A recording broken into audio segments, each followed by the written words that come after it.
The Bible says in verse 7 that suddenly the angel of the Lord appeared and a light shone in the cell. He struck Peter on the side and woke him up. Quick, get up. And he said, and his chain fell off. The chain fell off of Peter's wrist. The word light here means natural. Light is a natural agent that stimulates sight and makes things visible. In the dark prison, you need light. In your darkness, in your situation, you need light. Light illuminates. Light makes things visible so you're able to see your situation so you can get out of it. Many of us, we don't see it because we're still in darkness, but we have to say, Lord, send the light, because the light gives us illumination. The light gives us insight. The light gives us understanding to our problem or to our mystery. So he shone the light in the prison and illuminates the darkness. The next thing he does, he struck Peter and says, get up. I want you to understand, he did not say, Peter, wake up, wake up, wake up, because he heard Peter was snoring and he knows there's no way you're just going to shake him and wake him up. The Bible says, struck him to wake up. Some of us need to be struck to get up because we have been sleeping for too long. God has been trying to wake you up. God has been trying to break you out of your prison. God has been trying to set you free for so long, but your sleep is too deep. He needs to struck you so that you can get up and that you can get out. Just put on your sandals. Put on your sandals. That means you're going for a walk. You're getting out of here. Put on your sandals. He says, gird yourself with your cloak. What he says, whatever you brought in, take it with you because you're not coming back.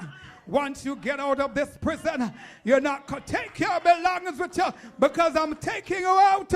I'm breaking you out. I'm breaking you free.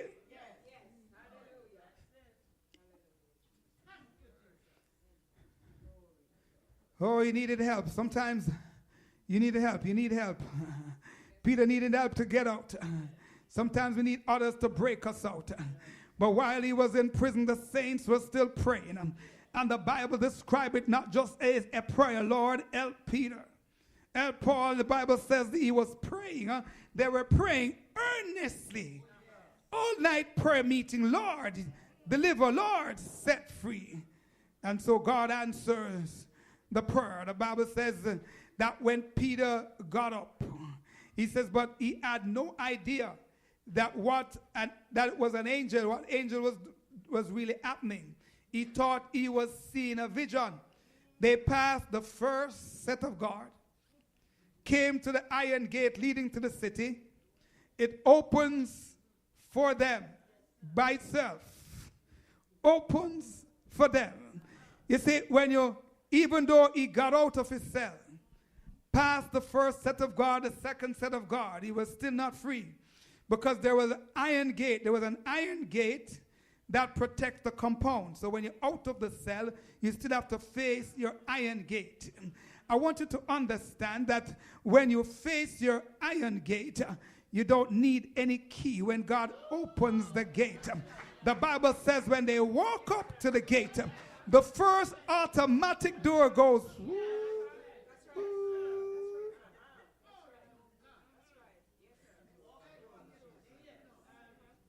Walk through. God don't need any keys to free you out of your prison. God is not a God like man. God is a supernatural God. He can break you out anytime, anyhow he wanted. The Bible says the angel left suddenly and Peter came to his senses. Some of us, we need to come to our senses. It is time for us to come to our senses. So Peter went. He came to his senses. He realized what was going on. And so he went to John Mark's house. I don't know how he knows that where the prayer meeting was happening. And even as Peter was walking to John Mark's house, the saints were still praying. The saints are still gathered praying. When he rapped on the door, the Bible says Rhoda came out and she says, who's there? Because you had to barricade yourself because the Jews would have come and capture you. And so they barricaded themselves. So you have to knock and you have to declare who you are. And so when he knocked, the Bible says, she said, who is that? And he said, Peter, And she go, P what? She went and she told the brothers, Peter is at the gate. They said, what? You got to be crazy. Got to be his angel. There's no way Peter can get away from Herod.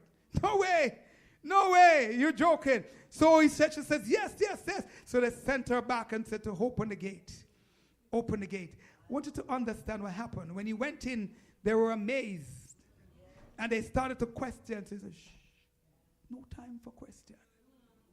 Sometimes when you talk too much, he said, shh, no time for question. Just go and tell the people what is happening. Tell my brothers what has happened because of this great deliverance. God is a God who can still deliver you because the saints were still praying. The prison is a place that restricts your freedom. You're owned by the state. What they say to do, you have to do. Whatever is keeping you down today, whatever is holding you back in your life, whatever is keeping you bound, it is your prison. Whatever is keeping you from achieving your goal, it's your prison. Whatever has kept you trapped, it's your prison. Prison without walls. The worst prison is a self-imposed incarceration. Prison without walls, prison without doors, prison without windows. You've been imposed by your own thoughts, minds, and idea. Your movements are restricted and there is no boundary. Can't move, can't go where you want to. You're cornered and there is no guard. Not even the angels in heaven can deliver you from that prison. Not even the angel in heaven can break you free. Only Jesus can rescue you from that prison. For some of us today, the doors can be open and we still stay confined. The doors are open and you will not walk out because you have been confined for so long. You accept your predicament.